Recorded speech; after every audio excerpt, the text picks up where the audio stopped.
Number 13 is finally here. And this franchise right here, this fighting game franchise right here, is one I definitely see a lot of people super heavily want to see come back. And you're going to be seeing that now ever since like probably the top 20 on this list.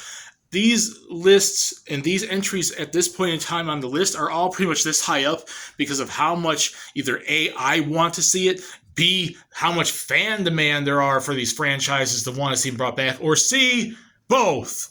And this fighting game franchise has not seen the light of day since 2004. It's been almost 20 years since this franchise has been around. It was a pretty decently popular 3D platforming fighting, 3D platformer type fighting game franchise back in the late 90s and early 2000s. I've seen countless people wanting to see it come back. There's been numerous games that were kind of like spiritual successors to it, some that got made and some that got canceled.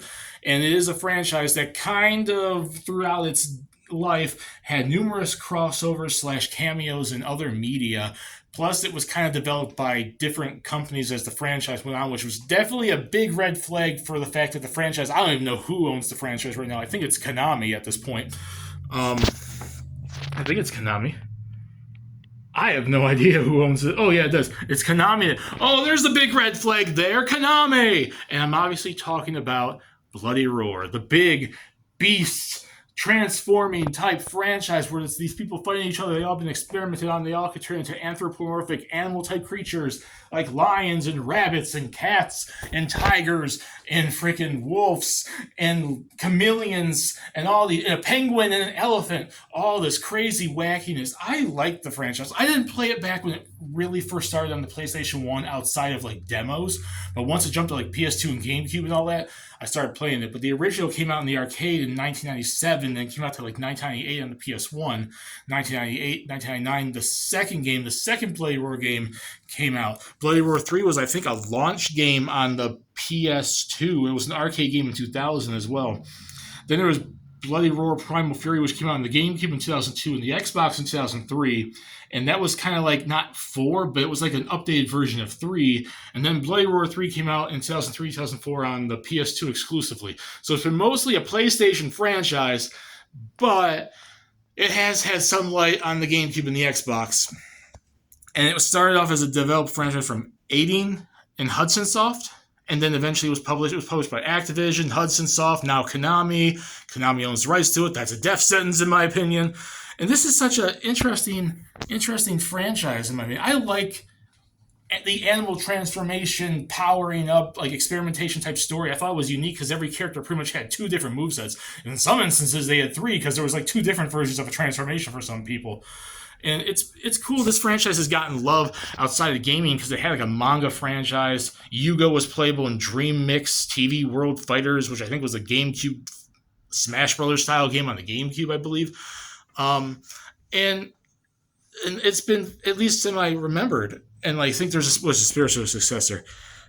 Beast Fury Fight for the Future, which I believe is an indie game, and then there's Beastiarizer, The Bloody Fang. So there's been developers and indie companies that have been trying to make this franchise a spiritual successor to it because Konami obviously isn't doing jack all with it, but I could see potential there, and there's people that want to see it come back. Ed Boon just recently did a poll on Twitter asking, what fighting game franchise do you want to see come back? He mentioned stuff like Virtua Fighter and Dead or Alive and, Killer Instinct, and I forgot the 4th one. And there were people in the comments section, myself included, say, no, other, Bloody Roar. And so there is hype there for it. The problem is I don't know what the hell Konami's going to do with it because Konami's done almost nothing with any of their franchises that actually they created. So what the hell are they going to do with a franchise that they own, that they bought? That's the problem with it. I want to see Bloody Roar come back. It's had like 5 games in the span of 5-6 years, and we haven't had a new game in almost 20, but the fan demand is still there, and I think that's the reason why I put it at number 13. It's not the most demanded franchise to see people want to see come back, but it is pretty damn close, and I want to personally see it come back a whole hell of a lot. It was one of my favorite fighting games, especially back then. So put in the comment section below, do you guys want to see Bloody Roar come back? And if you do you think 13 is too high or too low? Discuss it down there. We can have some fun. We are almost in the top 10. 12 is coming up next. and it's going to be a doozy. See y'all later.